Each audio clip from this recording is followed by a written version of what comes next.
Chapter 10. The Silicon Deluge. Mayura's heart-pounded his scientific brain was calculating all the formulas, waves and echoes. But a doubt pierced his mind. My device is only science, but these stones, they are beyond science. Maybe the answer is hidden right here, to reverse time, to bend time, or to maintain balance. Just then, a faint divine light began to seep from the deeper part of the cave. Everyone's eyes turned in that direction. It was as if an ancient lamp had been lit, burning for ages.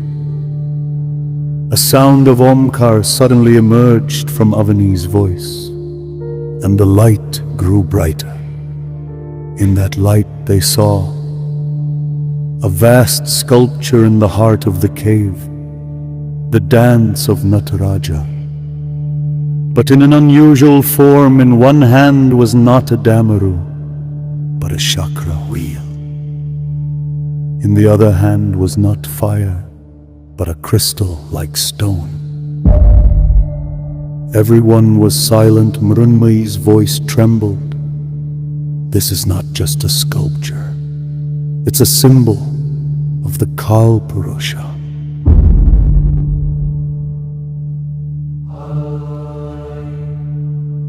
Perhaps the secret is hidden in these caves, a secret that even the Chronosepians will never understand. Mayura looked at the sculpture and a thought came to his mind. This is not just a symbol of faith. This is a frequency stabilizer, the center of chrono-resonance. Mrunmayi checked her notes, and her scanner showed the same thing. The waves emanating from the sculpture were precise mathematical frequencies. The distance between science and spirituality had been erased. What the sages called a mantra, the modern age had named a frequency. And now, from the merging of these two, the weapon to overcome the Chronosepians was about to be born. The Kundalika caves were no longer just a shelter.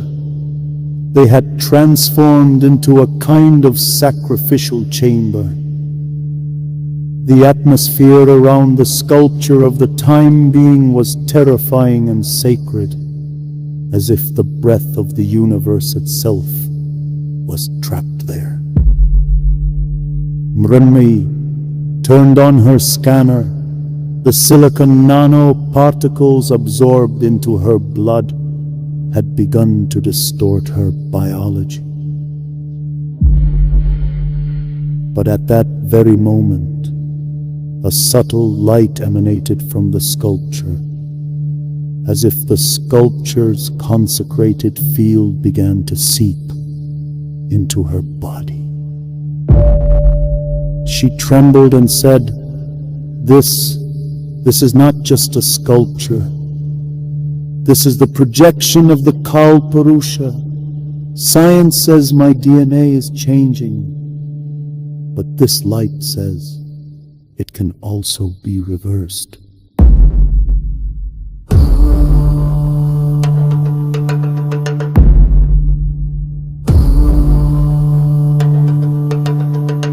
Avani picked up the guitar. Her fingers played the notes of the reverse rhythm of the Tandava. A collective sound echoed in the cave. The ringing of the guitar strings and the unstruck sound emanating from the sculpture. These two together seemed to be conducting an experiment of cosmic dissolution. Mayura connected the generator to the guitar. Equations raced in his scientific mind. If this wave is correct, it will melt the chronosepian's nanoparticles. But if the tone is imbalanced, this cave, perhaps the entire thread of time will break.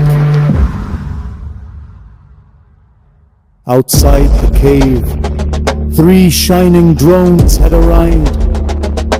Their sensors were examining the sculpture. As their light beams touched it, the eye of the sculpture seemed to ignite for a moment. A faint Omkar echoed in the cave. At that moment, science and spirituality became one.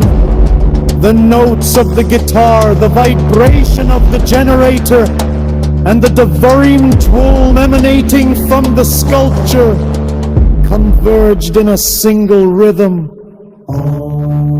It was as if the echo of the Tandava and the Big Bang resonated simultaneously. The drone's legs began to tremble. Their metallic bodies seemed to melt. Rinmai's scanner showed the traces of silicon were disappearing from her DNA. As if the curse of the nanoparticles had dissolved in the tone of the time being. Avani's eyes were closed, and she was humming. These are not just songs. Papa, this is a weapon from the music of the sages. We built the weapon with science, but here in this cave it is gaining its soul. The drones crashed one after another. The cave became quiet. Only the sublime union of light seeping from the sculpture's forehead and the stools of the guitar remained. Mayur took a deep breath.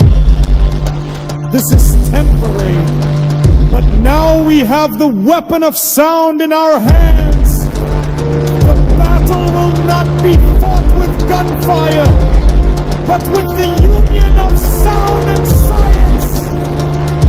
The echo rang out from the cave walls.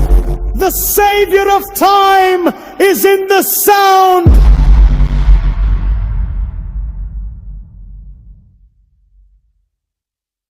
Chapter 11, The Challenge and the Echo. Coming soon. Like and subscribe.